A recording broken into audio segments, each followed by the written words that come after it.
If you're going to a class, you probably want to show up prepared. And the last things you want is to show up there and say, I don't have this, or I don't have that, or I didn't prepare, or any of those things, right? See, last thing you want is to look stupid, okay? In front of your peers, in front of this person that you're paying money to learn from, whatever it may be. So what we're gonna do is we're gonna go ahead and break down all that stuff that you should bring. We're gonna break down range bags, we're gonna break down, our guns, our equipment, everything you need. Some of it's gonna be essential, and then some of it's just a pretty good idea. Speaking of range bags, that's probably a good segue right into our sponsor, which is Vertx. We've known Vertx for a while. They've been a great company for us and make great products. We just got something new from them. They just sent us. It's not out at the time of filming, but we're hoping it's going to be out right when this video goes live or very soon after. So let's check that out now.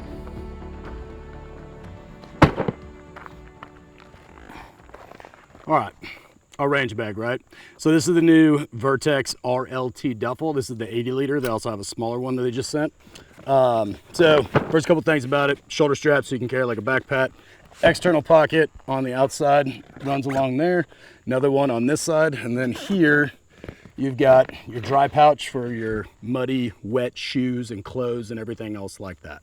So other than that, inside you've got an internal pocket along here, and it's got the normal setups where you can put the Velcro pouches that they sell and organization and all that stuff. Let's go ahead and get into it. So if you're a range bag, there's a few things that we got to think of. One is like the essential items that you got to have for a class, right? So whether it's rifle or pistol, it doesn't really matter. We'll cover it just kind of for both. So looking at that, let's go ahead and bust out pistol belt, right? So here's a basic setup for pistol belt, and this is what I run in our pistol classes. Pretty cool belt. Maybe you want to buy one. Our Wojtek belt. So inner belt, outer belt, however you like to set that up. So first things first, mag carriers. If you're attending a rifle class, you want to have one rifle mag carrier on your belt at a minimum. Then you can have one in your hand and put it on the gun. That's going to work for most classes that you go to. Some people might require more, so always check on their packing list or whatever they say. But generally speaking, if you can carry a rifle mag carrier on your belt, you're good to go. Me personally, you do not need to show up with chest rigs and drop legs of mag, like you don't need all that. Just have a rifle mag on your belt, shove another one in your back pocket, and you're probably okay. Other than that, pistol mag carriers, I like to have 3 on mine, just so, well, honestly, I can just carry more mags, right? Because some drills you have higher mag counts. So pretty simple stuff, and then your holster and drop and everything else. Now, for a rifle class, one thing you want to think about on your belt is that you might want to have a holster that locks, right? Kind of like the Safariland ELS system or any of the others out there from Alien Gear or whoever. Reason for that being is you're probably going to be running around, and if that holster's not tight, if that gun comes out of that holster and hits the ground while you're running, it's probably a safety violation and you're probably out, okay? Now, that depends on the instructor, and every instance is different, but we don't want those guns coming out. So for a pistol class, friction holster, probably fine. For a rifle class, I would say make sure it locks or make sure that sucker is tightened down quite a bit. Mag carriers here, same thing. One rifle mag, just a couple different extra carriers, and a dump pouch. So what's a dump pouch good for in class? Well, honestly, it's probably good for your notebook, maybe a Sharpie, some extra pasters, stuff like that, or just a water bottle, whatever it may be. You don't need a dump pouch. Some people hate them. I like them. It's kind of personal choice. When you're looking at your belt, make sure you can carry at a minimum probably 2 pistol mags on your belt and 1 rifle mag if you're at a rifle class. More is always good. That's great, but there's your minimums. So you always want a good belt. Now, do you have to have an actual belt like this to go to a class? No, you don't. So one guy in class recently, he's an older gentleman. He shot great mechanics, like holding the gun. He did a lot of stuff right. He was an older guy, probably in his 60s. He moved well, everything, right? He just had a leather belt on with like a 2 mag carrier for a pistol and a 1 mag carrier for his rifle, and then a hip holster. That's it. That's fine, man. You don't need all the fancy stuff if you don't own it. But if you want to buy it, absolutely go get it. Cool? So that's kind of a personal preference, but make sure you can hold those things on your belt. Now, getting to some of the other things. One thing you're going to think about, you got to have is ear pro. We know we're going to have ear pro. I like these auto engineering noise barriers. These things are great. You can hear through. They're electronic. They do a lot better than some of the other brands out there with like wind noise and all that. And they just seem to hold up a little bit better. So I like these a lot. Downside, they're expensive. Are they a nice thing to have? Absolutely. But they do cost some money. Do you have to have electronic ear pro? No, you do not. You can have foamies, you can have whatever. Some instructors will tell you, yeah, you gotta have electronics so you can hear what they're saying, especially when everybody's shooting on the line and that person is trying to give you feedback and correct you and listen to what you're saying and everything else. The electronic ear pro makes it a lot easier to do that. So you're not like leaning your head over and this one person's yelling in your ear and you're like, what, I can't hear you. Well, no shit, man, there's a lot of gunfire going on. So is it necessary? Maybe not, depends on the instructor, but you do have to have ear pro, and that's kind of common sense. So, ear pro, check. Set those to the side. Next thing we need to talk about, eye pro. So, we all love sunglasses, right? I love sunglasses, I wear them a lot, cool. It's probably a good idea to have a pair of clear lenses too, because if it's raining outside, it's overcast, it's not super bright, or you run a little bit later into the night and it gets dark earlier, you're gonna wish you had a pair of clear lenses. I usually just wear clear lenses on the range. Sometimes I wear my sunglasses if it's really, really bright, but usually I'm just running clear lenses. So when you're looking at glasses, obviously the Oakleys are great, the Leupold glasses are great, they're all ballistic rated. Make sure you have something that's ballistic rated, because that piece of steel comes back, chips off, or a bullet, whatever, it doesn't matter. Some kind of frag comes back and hits you in the glasses, or your gun malfunctions, you know, and I don't know, maybe your gun blows up, who knows? I've never seen it on the range, you know, at a class, but I've seen it in the military and other stuff. Make sure they're ballistic rated, because if they're not, you're gonna find out real quick and wish you had spent the extra money. Like those little racquetball glasses or just the cheap little things, sometimes those are fine. However, the gas station ones are not. So get a good pair of lenses. On top of that, just an easy way to clean them, like some Zeiss or some lens cleaning wipes, things like that. That'll go a long way and help you out. Eyes. Okay, so we got our eyes, we got our ears, we got our belts. So some other things that you're gonna have to have. Weapons cleaning kit, okay? I'm not known as the guy who cleans his guns a lot. I'm the guy that's known as just throw some oil on it and rack it a few times and it'll be fine, right? However, it's good to have a weapons cleaning kit, right?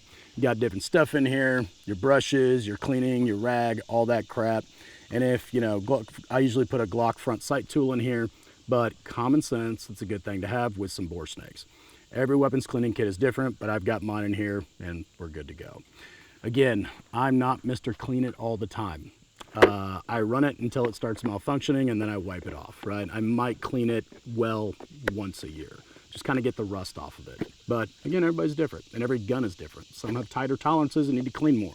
Some guns are made for work, you know what I mean? So, in my opinion, guns are kind of like boys. They like to be a little dirty, okay?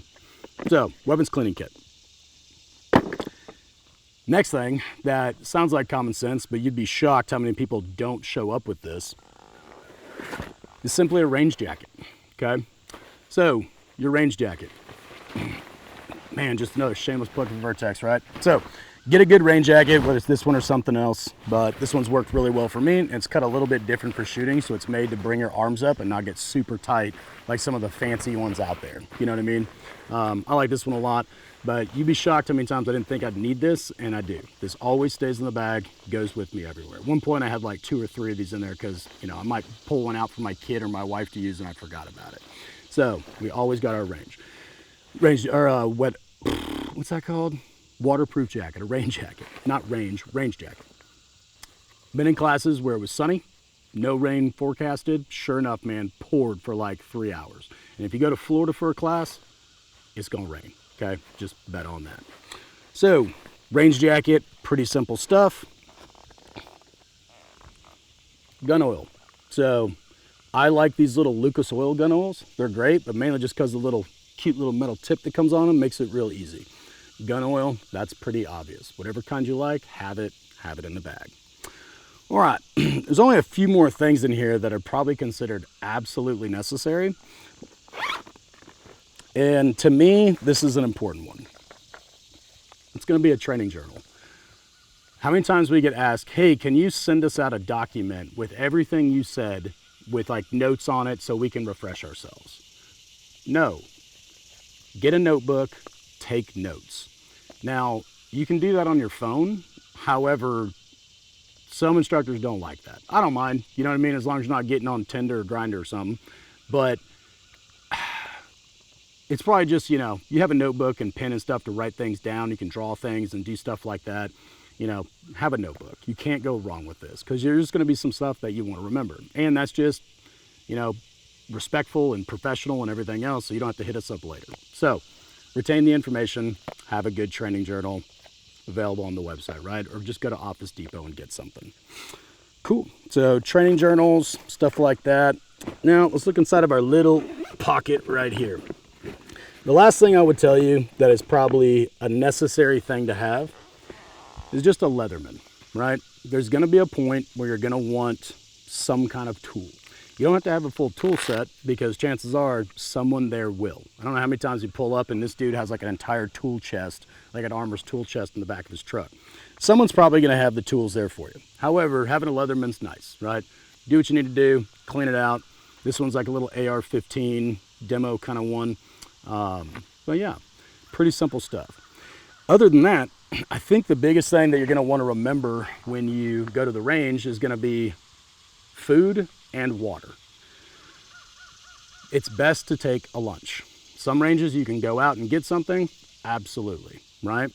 But some ranges are pretty far out and you can't exactly just leave and go do that. So it takes too long. It might be 30 minutes to the nearest gas station. When you only get an hour for lunch, 30 minutes there, 30 minutes back, you're costing the class time. So it's always good to take some food. Always have water, and if you get water, take more than you need, okay? Because you're going to drink it. You're going to sweat in the class. You're outside probably. It's going to get hot. You're going to get more dehydrated than you think. And then other than that, if you want, a little tip, you might take some electrolytes, right? So here's some liquid IV that's been in my bag for a while. I use these suckers, throw it in there. That helps me out a lot. Makes me feel better. But other than that, that's kind of all of our, I would say, essentials. I would say a med pack is always a good idea to have, but if you're going to a class, they're going to have the med bag there. They should always have a med bag on the table, able to take care of it. But, you know, med bag is it. Now, lastly, before we move on to some of the other stuff that's just a good idea, is let's talk about ammo. All right, so ammo for a class. This is just a little bag I got at OTOA, Ohio Tactical Officers Association. They gave out as a gift. It's also a Vertx thing, but it's the Kyle Lim's VTAC. It's like his storage cube things, which are pretty cool. So ammo. How much ammo they tell you to bring for a class, bring more. Always have a little bit extra, okay? I've seen students say, hey, I've got some extra ammo when somebody ran out, and then they sell them that ammo. Or you decided to do a couple extra drills and you wanted to shoot some more. Absolutely, that's fine. So, ammo, whatever's fine, with the exception of green tip. If you show up to the range and you've got green tip, some ranges will say you're not allowed to have that on this range, you cannot shoot. Other places will say, hey man, you can use that on paper only, but it cannot be shot on the steel. So kind of like big boy, big girl rules. If you shoot the steel with green tip or any kind of AP round, you're going to be paying for it, right? That ruins the steel. It pits it out. We don't want that. You got to be respectful to the range owners and their equipment. So my suggestion is do not bring green tip ammo to a class. If you do, tell the instructor or email ahead of time, hey, can I use this, you know, for paper only? And I'll make sure I have other stuff for steel. But as you can see, organization is completely dependent on you and how you want to do it. I just throw a bunch of stuff in here and make sure I got enough rounds, and mine's just a hodgepodge of random crap that I've had for a while. There's no special stuff in here. Some of it's 55, some of it's 77, some, you know, 124s and 115s, like whatever, okay? But ammo in there, make sure you got a way to carry it, make sure you know it's yours, and the big thing is that green tip. Other than that, that's kind of our essential items for your range bag, okay? We'll get to guns here in a minute and mags and all that, but let's go ahead and look at some stuff now that's just kind of a good idea. Not necessary, but it's nice to have. First thing that's nice to have is a sweet chair. Oh man, look at this rocker chair, right? So having a folding chair, like you go to some places, they don't have, you know, chairs out or tables or anything like that. Sometimes it's just some land, you know what I mean? Or like what's there is what's there, that's it. So taking a folding chair is a really nice thing to have. It's one of those things like if you bring it, you'll use it. I pretty much guarantee it. You will use the shit out of that chair, right? So folding chair, nice to have. Now, getting into some other stuff, let's go ahead and finish off this pocket over here and let's talk about tools. You can have more tools with you. Allen wrenches, Torx, hex, all that stuff, flatheads, you know, all kinds of stuff that's in here. That's good to have. And one reason that we say having like some Allen keys or the little star pattern ones, you know, the Torx things or hex or whatever it is, those are great, especially for rifle classes. And there's one that I have that fits a lot of the BCM forward grips and the other brands too that are out there. They use pretty much the same screw. So when we're teaching that rifle class, we'll see a lot of people that their hand is just in the wrong place. And then they can't move their hand on the handguard because that grip is in the way. So we tell people, take off your grips. Get rid of them, like put it back on later if you want to. But you're probably going to adjust where you put your hand. Because all those little issues that you have, you know, shooting, we're like, I can't figure out, you know, my sight kind of looks like this through recoil, and I'm trying to get it to create a better pattern, and you know, it doesn't come back to the same point. Well, that instructor is going to move your body. He's going to say, all right, man, we'll do this with your shoulder and probably move your hand here. Maybe you need to move your hand in a little bit more. That's usually pretty common, or underneath some more, and you're going to get a better result. And if that grip is in the way, you're going to want to take it off. I'm sure someone probably has something, you know what I mean? But some of those are hard to find, you know what I mean? So if you have the one that you have with the gun that came with the product, the little grip, toss it in that tool bag and have it with you and be ready to take that thing off. Most people who have a grip, I tell them to take it off and shoot, they don't put it back on. There's some great shooters out there who shoot really well with that. However, most people take it off and leave it off. Fair enough? Okay, let's look through this fancy schmancy bag. So we talked about electrolytes. We talked about a little bit bigger toolkit to carry. So let's go ahead and get into some of this little stuff here. So, shot timer. It's nice to have a shot timer, right? Take one, take yours, whatever. They should have them there at the class, but maybe it only has two, right? You're running multiple drills, and maybe you just want to time yourself. I don't know. But have an extra shot timer, can't go wrong with that. There's been several times that my shot timers have broke, especially those little pro timers or whatever, the blue ones, you know what I mean? They break all the time if they get wet. So, I've had to borrow students numerous times. Who has a shot timer? Can I borrow it? And fair enough, man. I've had taken 2 or 3 shot timers and 2 of them have broke. And I had to borrow one of theirs. Something nice to have. Another thing. Pasters. I always have a roll of these in my bag. Do you need this? No, not necessarily. They should have them at the class. But just having these on you and in your bag can make things go a lot faster. A lot of what the class is how we manage time. If in between the drills and in between the instruction, there's a lot of walking back and forth, sitting down, say, hey man, get those targets pasted up, and like 3 people are doing it out of 16 or 15 students, that costs time, man. And that could be an extra drill you guys don't get in, or a little bit longer in the day. You want to maximize your time. Having pasters is great. What's even better is having those paster guns. Those things go quick as shit. So I actually finally broke down and ordered one that I'll be taking with me. Pasters is a good idea. Not everybody uses these, but if you're going to a class that's a USPSA class, you know, excuse me, they use USPSA targets, cardboard targets, they're gonna have these. Or any brown target in general, it's nice to have so that you're not using up too many targets. All right. Stapler. Again, something that they should have, however, nice to have yours too. I take 2 with me in every class. Some students bring their own. It just gets made, just like we said before, we put up targets a lot quicker. A lot of staplers out there. I will tell you though, these things are sweet. These DeWalt's, right? I like DeWalt a lot. You Milwaukee tool guys are probably like, Milwaukee tool's better. Like they're all made in the same place too. But these are pretty cool. They're lightweight, carbon fiber-ish kind of plasticky thing. Nice thing about them is in the cold, they doesn't make your hands freeze like those metal ones. And they jam way less. And they got a little pocket clip you can hang it off your belt. So, easy peasy, having a stapler. Another thing for you. Lead wipes. I'm a big fan of lead wipes. A lot of people, when they're looking at shooting, they don't take into account their lead levels.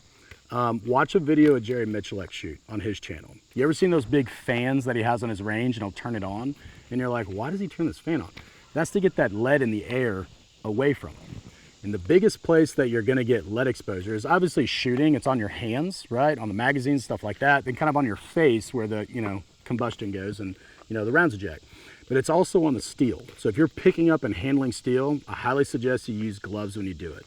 Before you put in a dip, before you eat lunch or anything like that, use some lead wipes, wipe off. Regular soap only gets about 40-ish%, I think it is, or 50% of the lead and metals off of you. These get over 90. And lead poisoning is bad, and if you shoot a lot, you probably got high lead levels. You don't sleep as well, a little more impulsive, your hair starts to get bad, like all this stuff. It's just not good for you, man. You can look it up. There's a lot of side effects of that, and it's really toxic and bad for you. So make sure you clean that off. So good idea to have these. I know some instructors, they always take one of these and set it on the table for anybody that wants to use it. Lead soaps are cool too. So I highly suggest you get like a 12 pack of these off Amazon and, just throw some in your truck and in your bag and be good to go. But actually use them, right? I'm bad about that too. I usually remember a lunch at the end of the day. Lead wipes. All right. Another thing, good idea to have is a headlamp. If it gets late at night, it's a pain in the butt to have your phone out like with one hand and then like trying to do stuff with the other hand. If you're looking for something on the range, that magazine that you forgot, or it's somewhere out there, just having a simple headlamp to throw on and see stuff helps a lot, right? That way we're not all moving our trucks and like trying to shine lights and everything. Headlamp's a good call because it gets dark, pretty obvious. Now, next thing, this might be a little controversial. I don't think there's anything wrong with some grip enhancer, right? Some grip chalk, especially for pistol classes. And here's the reason why. Some people don't like grip chalk. And they say, the argument is, well, I'm not gonna have grip chalk when I get into a gunfight on the streets. And, in real life, you're not gonna have that and all this stuff. I'm like, yes, that's very true. But what does grip chalk, what does this stuff do for you? Like a grip enhancer? Well, it's just chalk, just like weightlifter. You put it on your hands, wipe it around. That's why you see the white palms a lot. What it does is it allows you to get a better grip on the pistol, right? But really, it's showing you what a good grip should feel like. How do you know how you should grip the gun and the tension you should have and all that stuff if you don't know what right is, okay? So when you put this on and you grab the gun and you start shooting, you go, oh man, that gun is glued to my hands. It's like, yeah. Now, when you're not wearing this, it should feel as close to that as possible. So to me, in my opinion, this kind of teaches you what a proper grip should feel like. And then when you don't have it on, you got to grip harder and how to like leverage and whether it's bend the horseshoe or whether it's put that torque on the gun or whatever you say, you're going to try and feel that more. So I think it actually teaches you how to grip the gun better. And for people that are maybe not as experienced as shooters, have been having some issues, putting this on just kind of builds a lot of confidence, right? Especially you got those times you show up with like a subcompact, like a Glock 43 to class. I'll have some of the people throw this on their palms and then shoot, and they're like, oh, wow, okay, I get it. That makes me feel better. The gun's not moving in my hands everywhere. I'm starting to understand the concepts you're talking about and what right should look like. Well, over a while, this wears off anyway. So just start gripping the gun harder and try and mimic that feel as it wears off. So I think grip chalk actually teaches you a lot. And I think if you use it, you'll actually get better at shooting. And when you don't have it, you'll get to the point where like, it doesn't matter, man. Like, who cares? To me, it's like a weightlifting belt, you know what I mean? Like, I can squat in a weight belt and I'm fine, or I don't need the damn weight belt. Like, I hardly ever use them anymore. If I go super duper heavy, yeah, I'll use it sometimes, but I really don't care. I know how to brace my body because I know how that weight belt makes me feel and the rigidity it's supposed to create through the core and how I'm supposed to brace correctly. So when I don't have it on, I go, well, if I'm not wearing it, that's what I need to mimic and do. And I try harder and I do it. Same concept. Get some grip chalk. If you don't agree with that statement, well, I don't know what to tell you, right? You're stupid. No, you're not stupid. I'm just kidding. Difference of opinion. So, grip chalk. All right. So getting through all that, looking down here, let's go to our last little pocket on this side. Okay. Now, some of this stuff depending on what you got, is batteries. I would probably go back and say this is an essential item, right?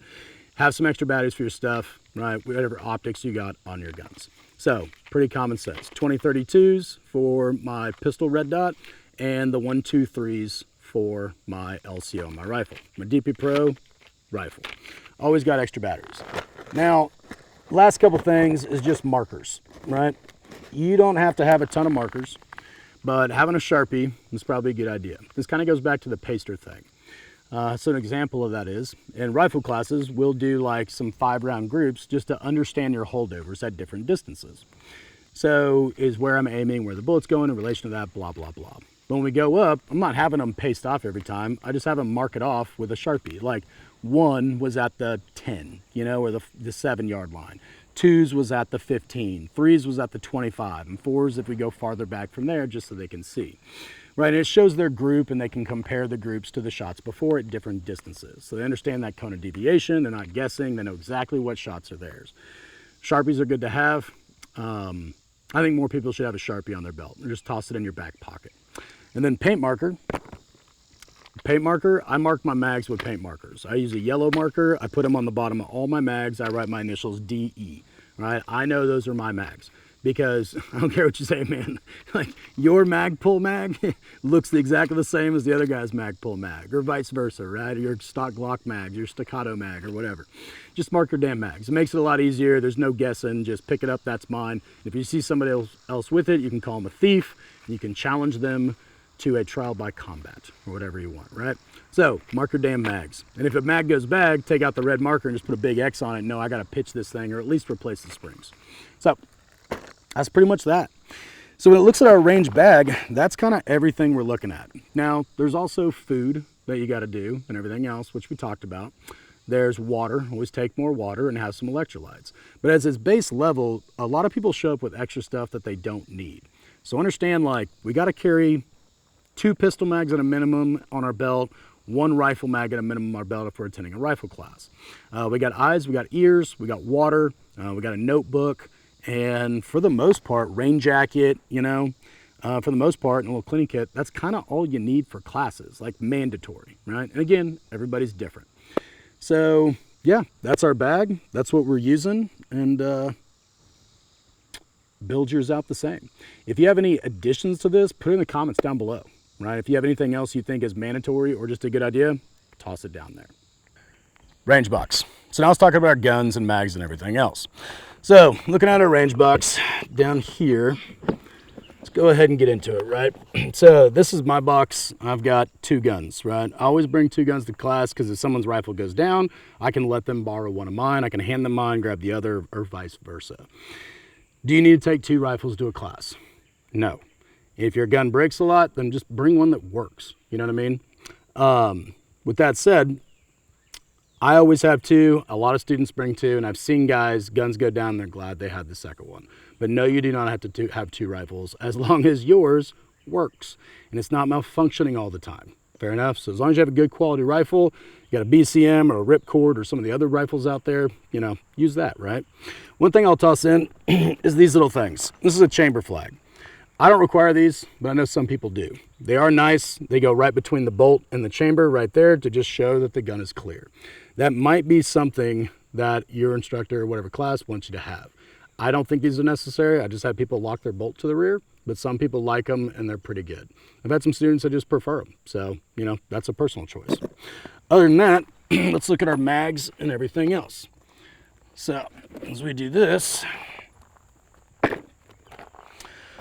pistols, easy stuff, magazines, right? So for me, I would say to have 4 mags of each. If you have 4 rifle mags and like 4-ish pistol mags, you're probably good for the class. I think this is one of those things, like more can always be better. However, I would say 4 and 4 is probably your minimum. Have a pistol that works, and if you need to, have a backup, right? But other than that, that's pretty much it. That's kind of all we need. How often do you run into people or students in the class that need to zero their rifles or don't know how to? Yes. It doesn't say it happens all the time, but it does happen. Where people show up and they're like, oh, can I zero my rifle? No, that's not this class, right? You should be showing up with a zeroed rifle. Now, depending on the class, some of it's like intro to rifle or something. They're going to teach you all that stuff. Absolutely, if that's in the course description. But if it's not, you need to show up with a rifle that's zeroed. It does happen, and if it does happen in a class, what I'll do is I just grab their rifle real quick. I'll do a quick zero, adjust it, boom, go back to 25 and just freehand it and be like, yep, that's good enough for what we're doing, right? We don't have time to lay down and to teach you guys all this crap. We're doing other stuff. So I would say that's probably a basic thing that you should know and do. However, you know, some classes, they'll actually do that for you when you get there. I do not. If you need a zero stuff, go to our website. We got a 5200 zero. It's a target. So it's a 25-yard target that'll help you get your 5200 zero, right? Aiming point, where the bullets impact, shoot it, be done. Okay, free download on the website if you need something like that. Oh, yeah. So this is Eaton Tactical Innovations. I think his company's called Gunforms. I think the forms is with a Z. But dude, this guy's great.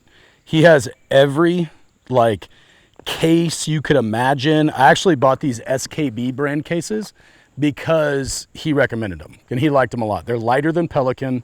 The wheels I think are better. I just like them a lot. I think they're a better case than Pelican. That's not an ad, it's just my personal opinion.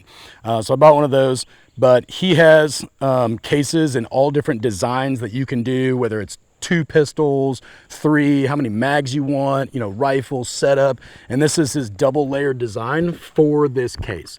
But he's got like every case. This guy went like straight autism on that crap. Like he did all of it, right? He's a veteran, he's a super nice guy. And all I did was I just put some 550 cord and punched some holes in it. And then I put a wooden board on the bottom of this so I can lift it out just like that. I don't know if you can see it or not, but that's all I did. And then I got all my stuff in there, right? So I've had this thing for, man, at least 5 years. You know, like I've had it for a while. But if I get a gun case, I buy from him. He's such a cool dude. I love what he does. Also, Leupold is a sponsor of ours. Leupold's been a sponsor, just started doing the channel, but I've been working with them for a while. I really appreciate the company, 100% American made and everything else. So we run Leupold optics on our stuff here. This is the Patrol 6 HD, quick throw lever, illuminated reticle, amazing. I really like this a lot. And then also we got the LCO over here. And for you guys, I don't know if I'm supposed to tell you this, but the LCO 2.0 is coming out. I believe it's this next year. I saw it, it's pretty awesome. Don't tell anybody at Leupold I told you. At a minimum, you should know what you need to take to a course. And then some extra stuff that just might be nice to have, okay? Now, when you go to these courses, remember that this is a service business. Get out of them what you need, okay? Ask questions, understand. But remember, there's also other people in the class and you're not the only one. You've got to talk to other people too, and they've got to give as much feedback as they can and help everybody, okay? So have fun at the course, take it serious, take notes, do what you can, and have a great time. There's a lot of great instructors out there. There's Ian Strimbeck from Rune Nation, good friend of mine. We're gonna be teaching in New Hampshire here coming up together. We do that once a year.